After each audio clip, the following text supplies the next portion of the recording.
اپنے مقصد میں کامیاب ہونے کے بعد اس کو بعد میں بلیک میل کرتا؟ یعنی سیفی نے اسے پلاننگ سے ہوٹل کے روم میں بلایا تھا۔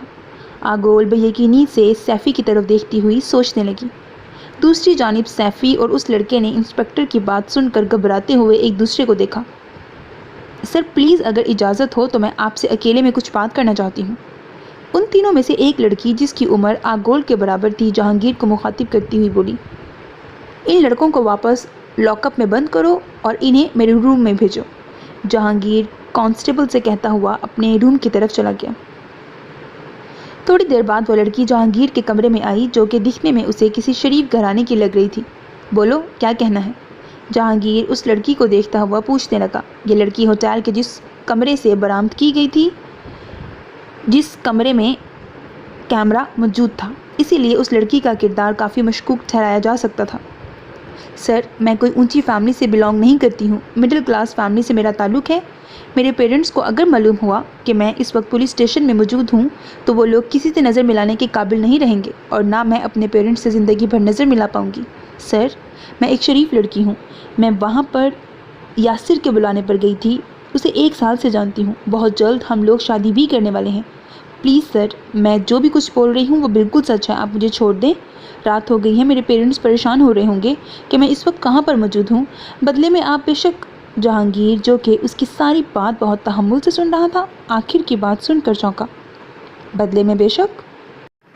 جہانگیر اسے سوالیہ نظروں سے دیکھتا ہوا پوچھنے لگا۔ وہ لڑکی سر جھکا کر اپنا دوپٹہ سائڈ پر کرتی ہوئی قمیض کے آگے موجود بٹن کھولنے لگی۔ جہانگیر اپنی کرسی سے اٹھ کر اس کے پاس آیا۔ جیسے ہی وہ قمیض کا دوسرا بٹن کھولنے لگی، زناٹے دار منہ پر پڑنے والے تھپڑ سے وہ کرسی سے ٹکرا کر فرش پر گری۔ پولیس کو تم جیسے لوگوں نے بدنام کیا ہوا ہے جو رشوت دینے کی خاطر اپنی عزت کی بھی پرواہ نہیں کرتے۔ تم اپنے آپ کو شریف لڑکی کہہ رہی ہو، ایسی ہوتی ہیں شریف لڑکیاں؟ شریف لڑکیوں کی عزت بہت انمول ہوتی ہے، وہ اتنی سستی ہرگز نہیں ہوتی کہ یوں ہر ایک کے سامنے اسے نچھاور کر دے۔ مجھے افسوس ہے، تف ہے تمہارے ماں باپ پر جن کے اعتبار کی پرواہ کیے بغیر تم اس لڑکے سے ملنے گئی۔ تف ہے تم جیسی لڑکی پر جسے نہ اپنی عزت کی پرواہ ہے نہ اپنے ماں باپ کی عزت کی۔ نکلو فوراً یہاں سے۔ جہانگیر کی بات سن کر وہ لڑکی اپنا دوپٹہ سر پر جما کر اوڑھتی ہوئی اپنا سرخ گال دوپٹے سے چھپا کر باہر نکلنے لگی۔ بی بی میں آپ کو کہہ رہا ہوں، بغیر اجازت آپ اندر جائیں گی تو ایس پی صاحب غصہ کریں گے۔ آگول جہانگیر کے کمرے میں آئی تو کانسٹیبل اس کے پیچھے آتا ہوا بولا، آفیسر مجھے ضروری بات کرنی ہے تم سے۔ جہانگیر جو پہلے ہی غصے میں بھرا ہوا بیٹھا تھا، آگول کو اپنے کمرے میں آتا دیکھ کر اس کی پیشانی پر مزید بل نمایاں ہوئے، مگر وہ ہاتھ کے اشارے سے کانسٹیبل کو وہاں سے جانے کا کہنے لگا۔ بولو۔ جہانگیر آگول کے سامنے آ کر کھڑا ہوا۔ دیکھو آفیسر، تم مجھے جانتے ہو، میرا مطلب ہے کہ تم اتنا تو جانتے ہو کہ میں کوئی مجبور اور بے بس ٹائپ کی مڈل کلاس لڑکی نہیں ہوں۔ میرے فادر اور بھائی کوئی معمولی آدمی نہیں ہے۔ میں اس ہوٹل میں سیفی کے بلانے پر گئی تھی، اسے مجھ سے کوئی ضروری بات کرنی تھی، دیٹس اٹ۔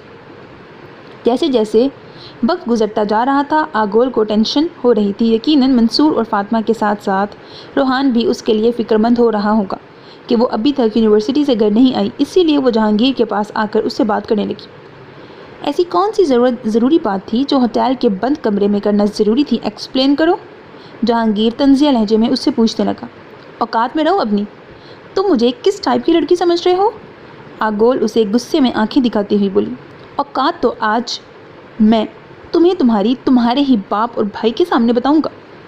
معمولی آدمی نہیں ہے تمہارا باپ اور بھائی، مگر جب انہیں یہ معلوم ہوگا نا کہ ان کے گھر کی عزت کیسے بند کمرے کے اندر کسی نامحرم لڑکے سے مل کر ان کی عزت کو نیلام کر رہی تھی، تب وہ آپ کو معمولی آدمی سے بھی بدتر محسوس کریں گے۔ جہانگیر کی آنکھوں میں ہی نہیں، اس کے لہجے میں بھی حقارت تھی۔ اس کی دھمکی پر آگول ڈر گئی۔ واقعی اگر ایسا ہوتا تو سب کچھ بہت غلط ہوتا۔ دیکھو آفیسر، میں بالکل بے قصور ہوں اور میں ویسی لڑکی نہیں ہوں جو بند کمرے میں کسی غیر لڑکے سے ملنے جاتی ہوں۔ پلیز یہی کچھ لے دے کر معاملہ رفع دفع کرو۔ آگول اب اسے نرمی سے سمجھانے لگی۔ اس نے بہت سے لوگوں سے سنا تھا پولیس ایک حد تک ہی ایمانداری دکھاتی ہے، اسی لیے آگول نے اپنے سامنے کھڑے آفیسر کو پیسوں کی آفر کر دی تاکہ وہ اس کی جان چھوڑ دے اور یہ بات کسی بھی طرح منصور اور روحان تک نہ پہنچے۔ اوہ اچھا، لے دے کر معاملہ رفع دفع کرنا ہے، کیا ہے تمہارے پاس دینے کو؟